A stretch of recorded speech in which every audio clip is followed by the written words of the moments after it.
Primer de tot, benvinguts, gràcies per venir. Esperem que tingueu ganes i que us agradi la presentació que farem una miqueta de la torre i de la darrera intervenció, de la primera intervenció en aquesta torre. I per començar sí que el que voldríem donar és les gràcies a l'Ajuntament de Campelles per al suport, les ganes, la il·lusió de tirar endavant un projecte que ha començat, ja veureu, us ho ensenyarem amb el que us presentarem ara, ha començat amb una velocitat trepidant, podríem dir.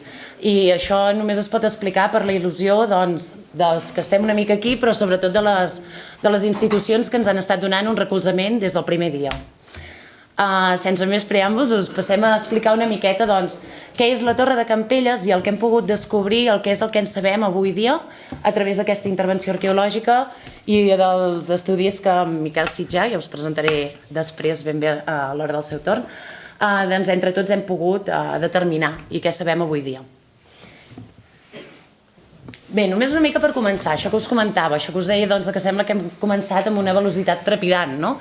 Tot això comença una miqueta, el culpable de tot plegat és l'Albert Prat de Saba, que per diferents aspectes, sobretot per estar presentant una tesi doctoral, es va fixar ja directament amb Campelles perquè ja morfològicament a través d'ortofotomapa i a través d'altres sistemes va poder detectar que al mig del terme de Campelles, del poble de Campelles, hi havia un turó que, com podríem dir, tenia molt bona pinta com per poder ja suposar que hi havia algun tipus de fortificació medieval. De fet, el més alarmant és que ja el topònim ens ho delatava, es diu el castell.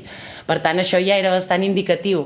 Tot i això, l'ortofotomapa ja ens ho acabava de demostrar bastant, perquè quan puguem fer la visita us ho podrem ensenyar, ha fossilitzat, encara amb la topografia del terreny, podrem veure que es detecta que hi ha unes estructures a sota del que veiem nosaltres ara al turó.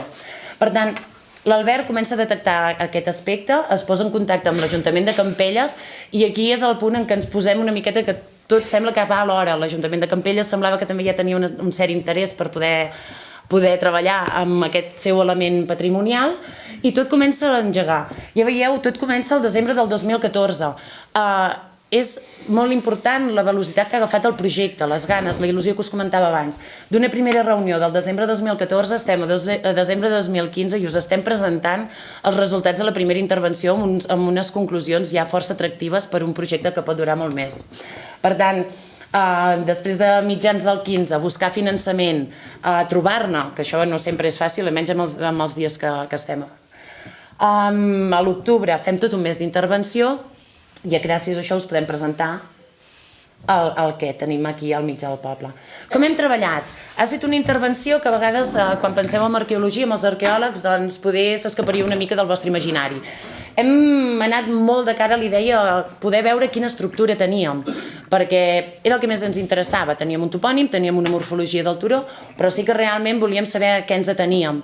Si estàvem parlant d'un castell, tal com diu el topònim, si d'una torre, d'algunes restes, poques restes. Per tant, hem estat treballant un equip de 4 arqueòlegs i els 2 codirectors, l'Albert i jo, però sobretot també hem tingut el suport de maquinària. Algú de vosaltres potser es pot alarmar una mica quan veu que en un jaciment entrem amb una màquina, no? I comencem a fer pelades. Bé, en alguns moments això es pot estar totalment justificat i és més, no és justificat, sinó que sort en tenim de poder estar treballant amb aquestes noves metodologies arqueològiques. Això ens ha permès que podem treure a tots uns nivells d'enderroc, l'Albert llavors us ho explicarà més detalladament, s'ha pogut avançar a deixar vista el que és l'estructura medieval, l'estructura plenament de la torre. Al ser l'inici del projecte també teníem molt clar que el que volíem era assentar unes bones bases en quant què teníem i cap on s'ha d'anar dirigint el projecte en un futur. Per això hem fet prospeccions geofísiques i aixecament topogràfic. L'aixecament topogràfic és per poder conèixer també ben bé tots els desnivells, tot el que el mateix turó i el terreny ens pot indicar. I la prospecció geofísica ens és superinteressant per el que us comentava abans, per quin tipus d'estructura tenim aquí davant. Tenim només una torre o què més ens pot indicar?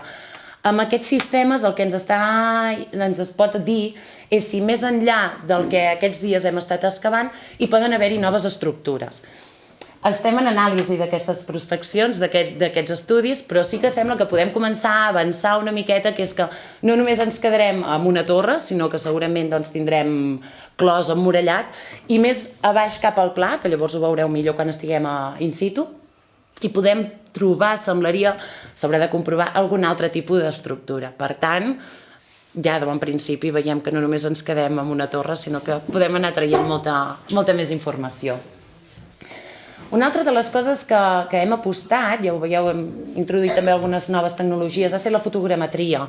Què és això? A través de les plantes de fotografia de tots els coordenats amb GPS, tenim una ubicació real de la torre, amb el seu aspecte real, perquè s'hi compagina el que és la fotografia, i a més amb un volum 3D. Això també és interessant perquè moltes vegades la planimetria ens dona moltes respostes, sens dubte, però la que nosaltres podem analitzar, i a més amb aquesta concreció de detall, quan ho podem analitzar en volum, sempre pots veure molts més detalls, ens poden donar moltes altres informacions que pel que sigui en el territori, en el terreny, doncs a vegades ens poden passar per alt. Per tant, aquí també veiem la disposició de la torre en aquest terreny. Això és una mica perquè la fotografia aèria l'hem fet amb un dron, també perquè si alguns d'aquí els campellesos heu vist a volar algunes coses estranyes, ha sigut culpa nostra, no us espanteu. Ha estat de la manera que hem fet la presa de fotografia aèria i ens ha permès poder tenir aquesta fotogrametria que també en un futur es pot utilitzar d'una forma didàctica. Bé, aquí us volem ensenyar la part potser més visual. Això és el que teníem, el que teníeu. Al turó del castell, sí que tots podeu dir, home, tampoc és una novetat, perquè ja s'hi veien algunes pedres, s'hi veia una mica de la cisterna, sí, teniu tota la raó, algú s'intuïa, però el que ha estat més visual i més satisfactori és que això ara és el que té Campelles. És una torre d'una consistència del tot remarcable i que a més tenim un parament prou important com per fer-nos la idea de què tenia a l'època medieval aquest turó. Una cosa de la que podem heu vist que vaig parlant de castell, torre, això sí que us ho volíem explicar una miqueta. El topònim continua sent, al llarg de la història s'ha mantingut com el castell.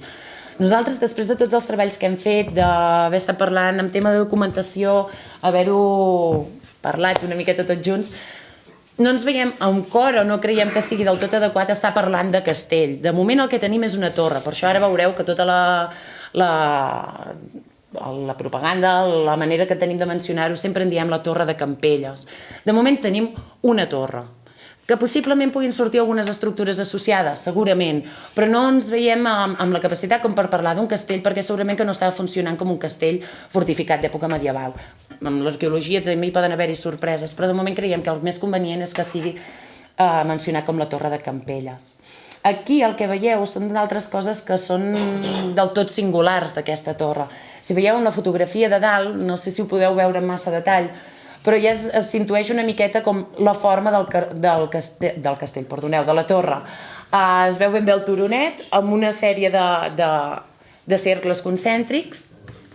Bé, de totes formes, tenim diferents formes de difusió de la Torre de Campelles, tindrem pàgina de Facebook, tindrem diferents coses i segurament que us anirem penjant tot de fotos d'aquestes perquè tots ho pugueu també anar-ho visualitzant. Bé, aquí l'únic que us volíem mencionar és per explicar-vos una mica aquesta singularitat del lloc, que és que amb la foto de sota és un emplaçament del Regne Unit amb què hem trobat que és un paral·lel força curiós. Nosaltres, quan parlem d'aquesta torre, en parlem com un castell de mota, un mot and bailey, que es diu.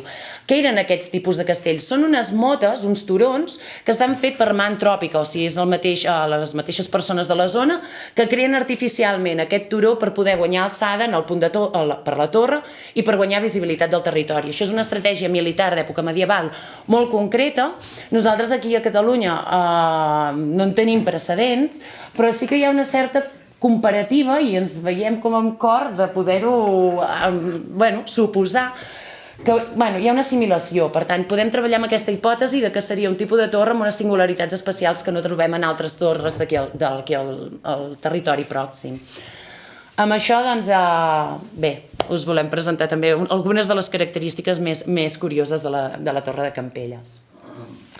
Què seria el Motte and Bailey aquest que us estàvem comentant? Doncs solen ser aquests turons artificials amb la torre al capdavant i, a més, amb un clos emmurallat i algunes estructures d'hàbitat o d'algun ús que siguin en referència del destacament, de la guarnició militar que hi podia haver-hi en aquest punt de control militar.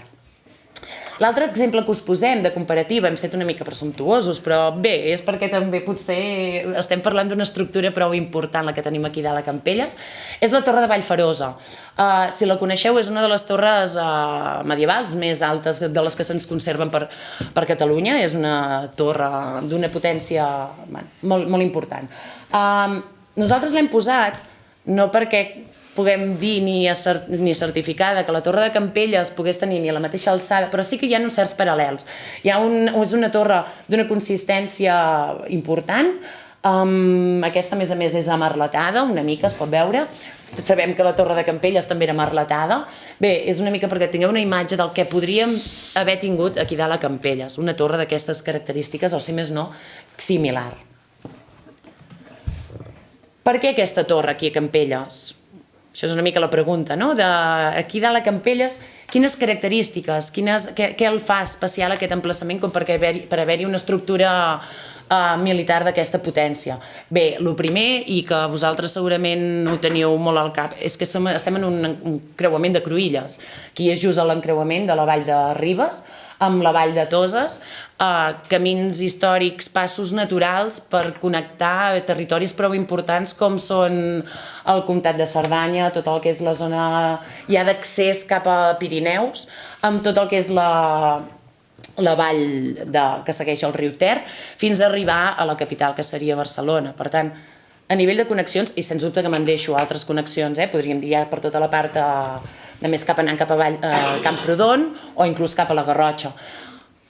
Era un punt importantíssim en quan, si estem parlant en aquesta edat medieval, quan tot el territori està patint tota una reorganització poblacional, jurisdiccional, d'importància de diferents senyors que en diferents segles estan agafant poder, i és aquesta lluita de poder, no? Per tant, ostres, és interessant, és important l'enclavament com perquè s'hi faci una torre d'aquestes característiques.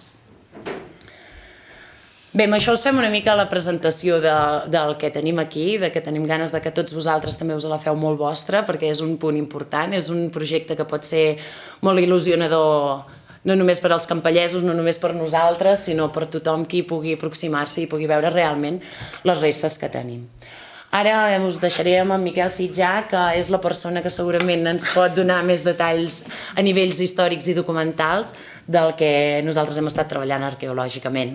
Molt bé, moltes gràcies, salutacions a tothom, gràcies per ser aquí i, si em permeteu, d'entrada una felicitació. Vull dir, avui el poble de Campelles és un poble una mica més ric del que era.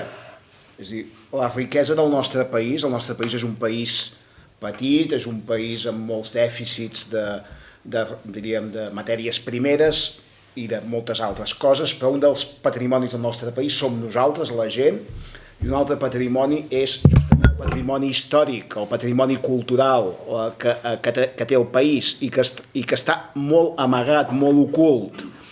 Per tant, la feina que fan els arqueòlegs aquí presents és una feina molt important perquè fan aflorar tot un patrimoni històric que tenim soterrat sota terra i que és impressionant. És impressionant. El país, Catalunya, és un dels països més rics arqueològicament parlant. Tenim unes cartes arqueològiques molt extenses i tenim molta feina per fer. Per tant, avui surt a la llum un patrimoni històric que ens fa sentir orgullosos del nostre passat i que, a més ens fa entendre també quin va ser el nostre passat i també pot donar pautes per desenvolupament futur i per fins i tot treball de tipus de promoció del poble, promoció turística, etc. Es preguntaran com és que triguem tants anys a desenterrar tot això. Mirin, l'arqueologia és caríssima i el país no té diners. I el país ha anat desenvolupant l'arqueologia, la investigació arqueològica, a través de l'obra pública. És a dir, quan l'Estat, la Generalitat, contractava una autopista, l'AVE, el tren d'alta velocitat, per exemple, doncs destinava un petit percentatge del pressupost per fer observació arqueològica, per fer recerca arqueològica sobre aquest tram. Quin problema té la Vall de Ribes? La Vall de Ribes té el problema que és riquíssima des del punt de vista arqueològic, no us ho podeu imaginar, però no hi ha hagut gairebé, fa anys que no hi ha obra pública, no hi ha carreteres, no hi ha trens, no es construeix, per tant tenim molt de problema per finançar diríem, obres d'aquest tipus. Per sort tenim aquí, doncs, hi ha hagut una possibilitat, l'Ajuntament s'hi ha posat a favor i hem aconseguit desenterrar és a dir, fer florar aquest patrimoni. Per tant, enhorabona i hem de continuar treballant en tot això perquè tenim un patrimoni molt interessant. Em centraré una mica ara en el monument. A veure, a l'edat mitjana a Campenyes hi ha dos pols, és a dir, hi ha dues obres públiques importants, hi ha dues inversions i dos esforços importants del poble de Campenyes. Un és l'església i un altre és la torre. El poble de Campenyes destinava bona part dels seus recursos que tenia a l'època en dos equipaments públics, diríem. L'església era punt de trobada religiosa de la gent del poble i després la torre. Per què la torre? Perquè estem en un context medieval on hi ha uns requeriments públics, una obligació pública de vetllar per la seguretat. Una seguretat que no estava garantida si no hi havia un castell, si no hi havia una torre, si no hi havia un equipament que defensés el poble i que d'alguna manera permetés viure en seguretat. Aleshores, la torre de Campenyes la tenim perfectament documentada. De fet, quan fa un any l'Albert es va posar en contacte amb mi per preguntar-me si hi havia és a dir, si existia documentació sobre la torre de Campenyes, a banda de jo posar-me molt content perquè finalment apareixeria una torre que jo l'he anat veient en la documentació durant tots aquests anys, la documentació que he anat buscant, ja us explicaré on, doncs li vaig dir que sí, que indubtablement. Campenyes tenia una torre que queda testimoniada, com molt bé dit l'Eli, per un nom, per un topònim, per un nom d'aquí que és el castell, i existeix una torre, i és una torre que està perfectament documentada. És una torre, en diem torre, i no castell, com molt bé diu l'Eli, entre d'altres coses perquè cap document ens diu castell de Campenyes. Això d'entrada. El document que aquí teniu projectat és un document, és claríssim, diu la torre de Campenyes. D'altra banda, no és torre perquè no tenia... Un castell és una cosa diferent a una torre, no només formalment, no només per construcció arqueològica, sinó també per sentit polític i administratiu. Un castell, a banda de defensar el poble, té unes funcions político-administratives. És a dir, el senyor que vetlla o viu o administra aquella torre té unes funcions polítiques i administratives. Aquí a Campenyes no passava. El senyor que estava a la torre no manava sobre el poble. El poble tenia els seus òrgans de govern propis i, a més, el senyor que estava a la torre, de fet, devia fidelitat al que regia el sistema de defensa de la Vall de Ribes. Hem d'entendre la Vall de Ribes com un sistema defensiu que està composat, bàsicament, per castells, Castell de Sant Pere a Ribes, el Castell de Sant Pere de Ribes, del qual depenia aquesta torre, el Castell de Segura, que està sobre Ribes, i el Castell de Toses. Són castells. Un sistema defensiu, diguem, orientat a través de castells. D'aquests castells depenien o penjaven un seguit de torres que feien funcions d'auxili i d'informació a aquests castells.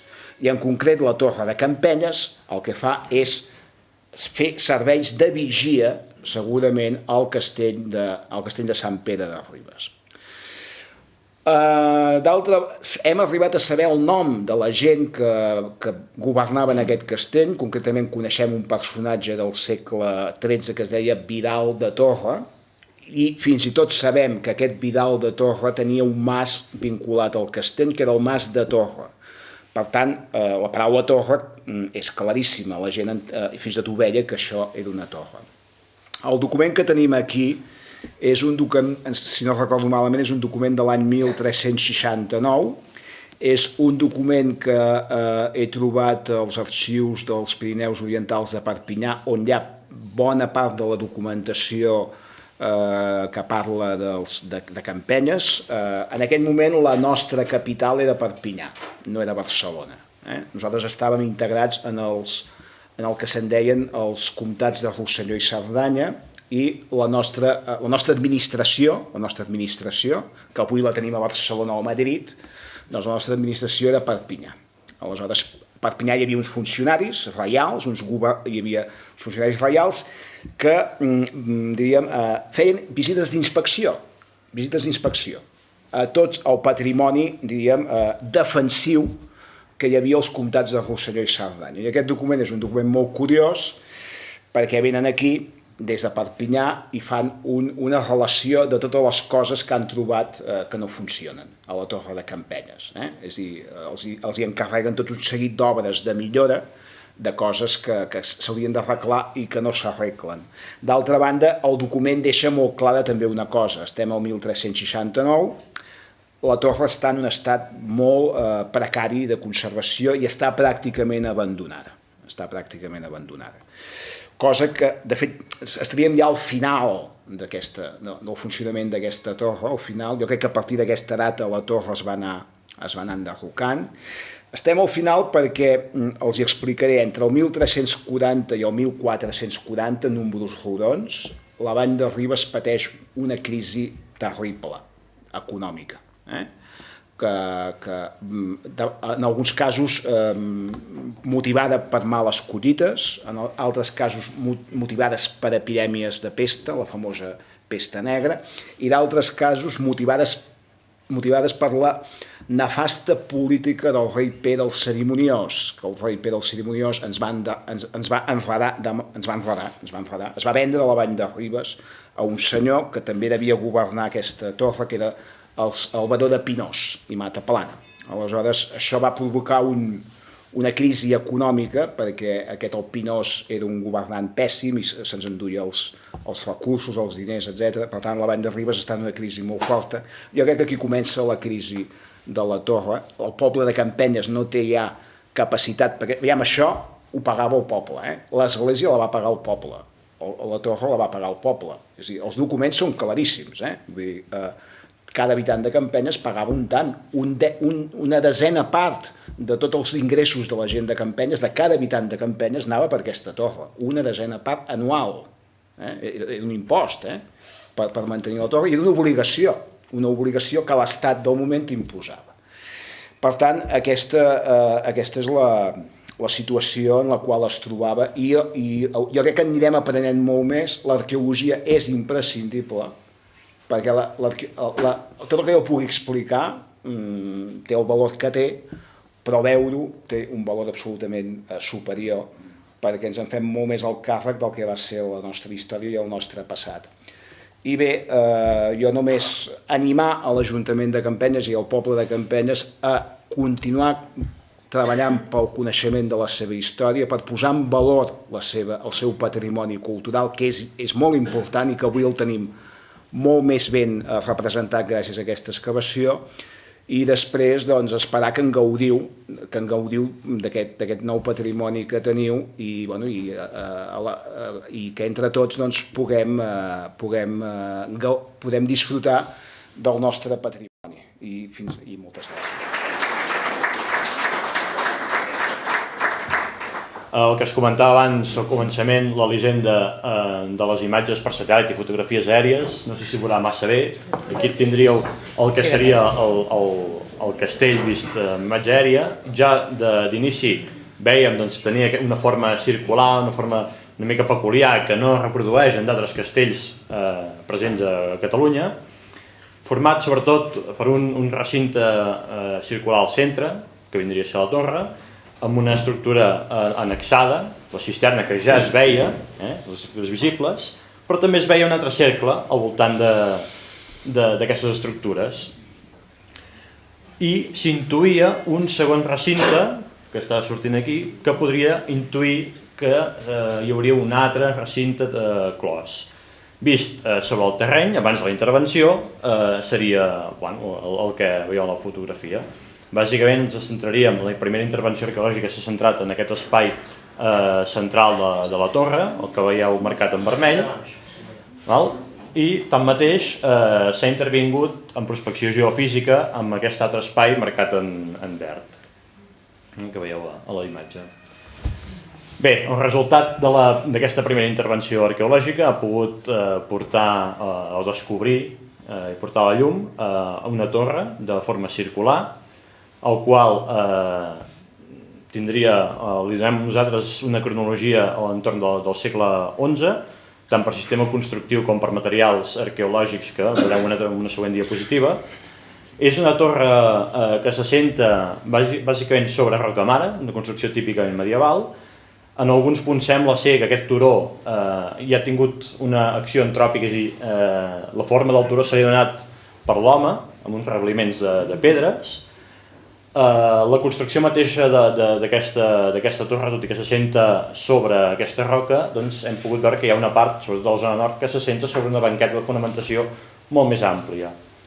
Tanmateix, aquesta torre té uns 2 metres de gruix de paret, per tant és considerable, que ens dona la idea, quan us hem posat la torre d'Allferosa, que era molt alta, doncs segurament per la potència d'aquests murs seria una torre voltant d'uns 10, 12 o 15 metres, possiblement, formada per 2 fulles, que en diuen els arquitectes, 2 cares, una interior i l'altra exterior, i un rebliment de pedres entremig. Tot això està lligat amb morter de calç, és a dir, el formigó de l'època. Bàsicament aquest formigó és format per sorra, calç i aigua.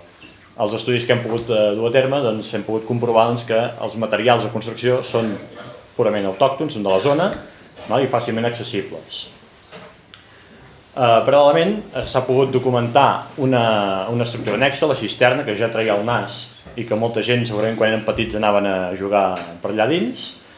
Aquesta estructura, del qual es veia només el nas, ha resultat ser una cisterna d'uns 4 metres de profunditat, per gairebé 3 i 4 d'ample i de llarg.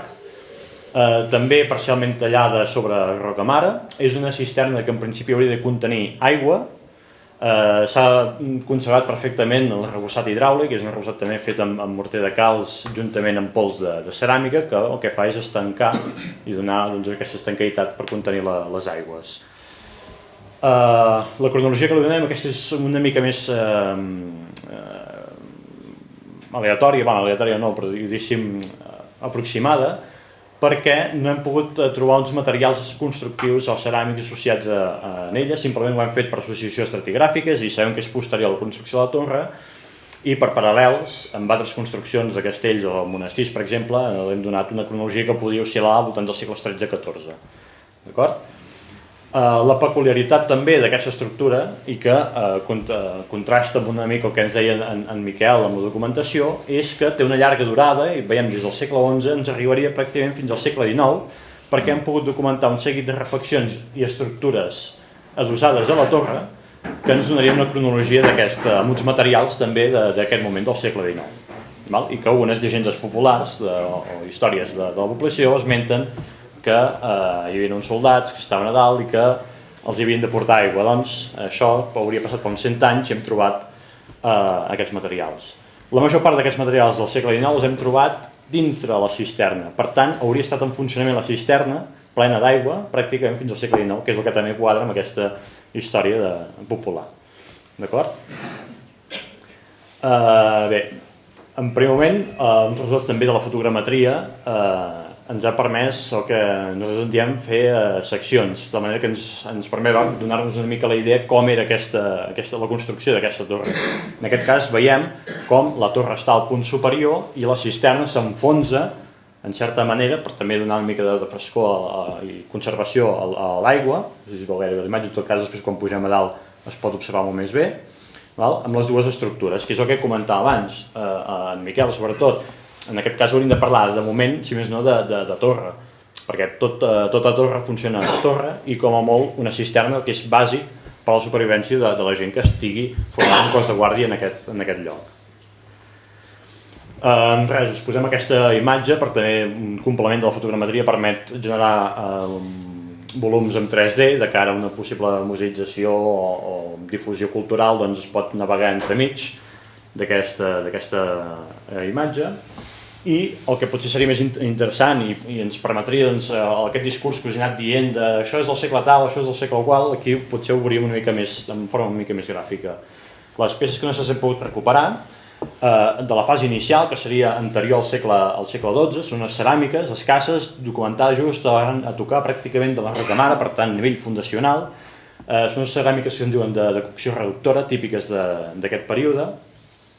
En una segona fase, ja per sobre, ens va sortir el que veieu a l'imatge, que són dues peces ceràmiques, un reflex metàl·lic i un blau valencià, juntament amb altres peces de ferro, en aquest cas dues ferradures, gairebé com l'escut de Campelles, i una petita anella també de ferro, que ens donaria una datació entorn del segle XV i XVI que ens ompliria aquest buit documental que es comentava abans en Miquel.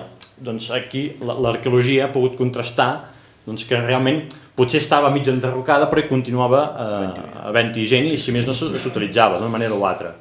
De fet, si no m'equivoco, les fonts escrites també parlen que al segle XVIII està mig enderrocada però encara es veu la torre. I finalment, de les peces potser més ben conservades també perquè són més noves, doncs tenim aquest bol de ceràmica i una petita bala que ens donaria una cronologia aproximada entorn dels segles XVIII i XIX, que és quan ja s'abandonaria definitivament, s'enderrocaria o estaria molt destruïda la torre i per tant es deixaria d'ocupar. Paral·lelament a això, una de les altres proves que hem realitzat i que ens ha sigut de vital importància ha estat l'estudi amb georadar, és a dir, per simplificar-ho una mica és com fer una ecografia dintre del territori per saber què és el que hi pot haver, donar una probabilitat. Aquí ja veieu que el propi turó té una morfologia interessant, amb aquests cercles concèntrics que podrien ser muralles i fossats.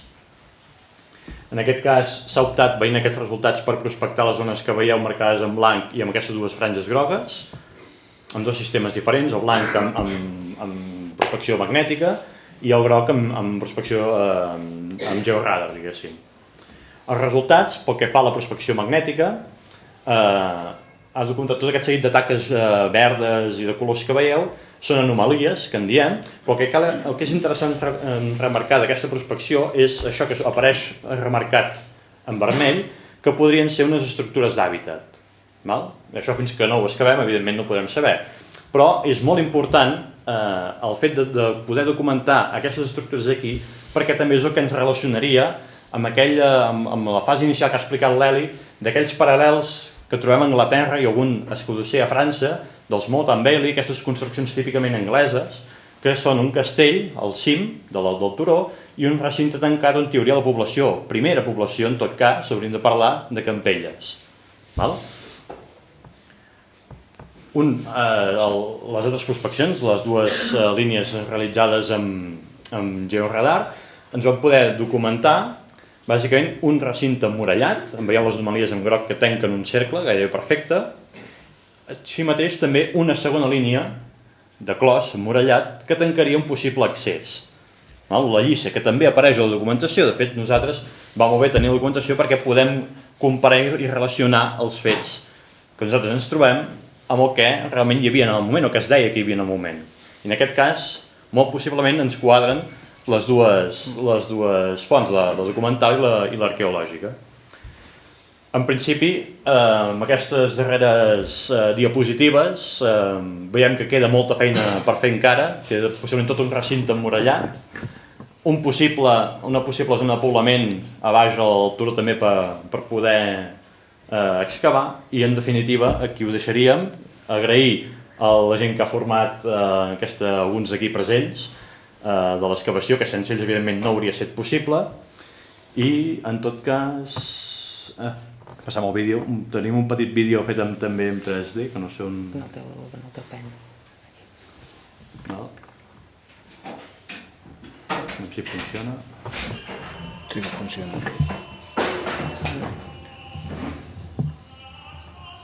Això és el que hem pogut fer a través d'aquesta fotogrametria i de les coordenades amb GPS i investigació total. El que es fa és ajuntar les fotografies i crear un model en 3D.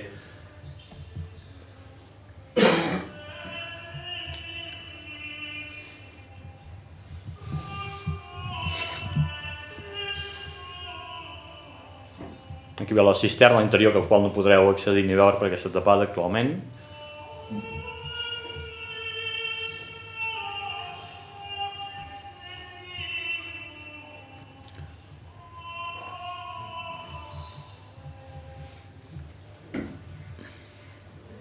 La torre veureu que també és sensiblement diferent perquè la fotogrametria la vam realitzar abans de la consolidació.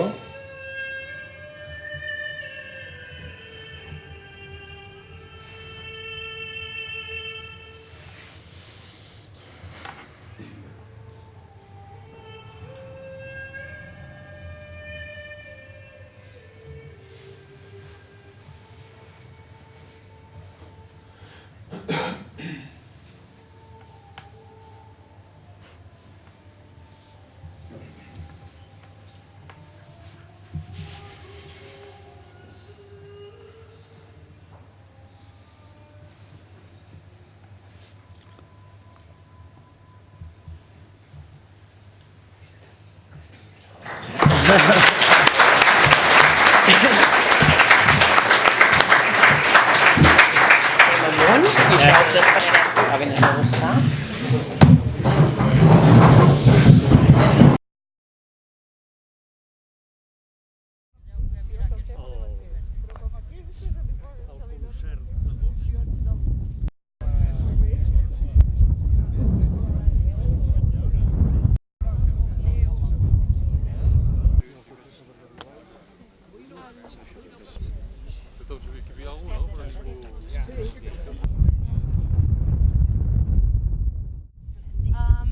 El que us estàvem comentant també, coses que us hem explicat a baix que ho pugueu veure aquí dalt.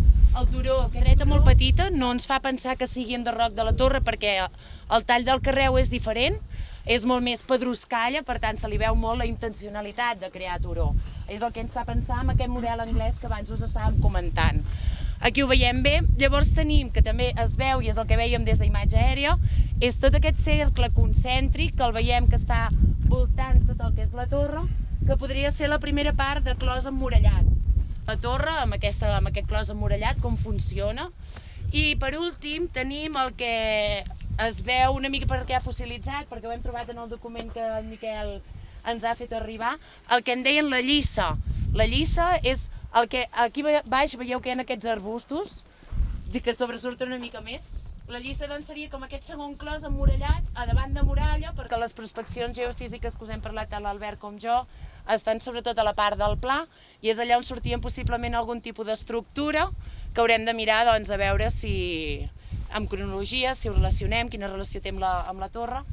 I bé, amb això podeu voltar-hi, aquí darrere teníem la cisterna, de moment la tenim tapada perquè ningú s'hi faci mal, però bueno, en un futur tot això doncs, es podrà anar adequant. Una petita explicació, el nivell aquest de graves que s'ha deixat a l'interior de la torre correspon a un nivell de paviment de morter de calç que vam trobar documentat o datat del segle XIX. O sigui, estaríeu trepitjant més o menys a la mateixa zona que al segle XIX es trepitjava i que per tant s'utilitzava. D'acord? I va ser en aquest mateix moment on es va crear aquest accés per donar aquesta continuïtat entre la cisterna i la torre, que originàriament no existiria. Les torres medievals mai tenen una entrada a peu pla, sinó que sempre la tenim a una alçada d'un o dos pisos més amunt, per facilitar la defensa. Res més, lliurement circuleu per on vulgueu. Gràcies.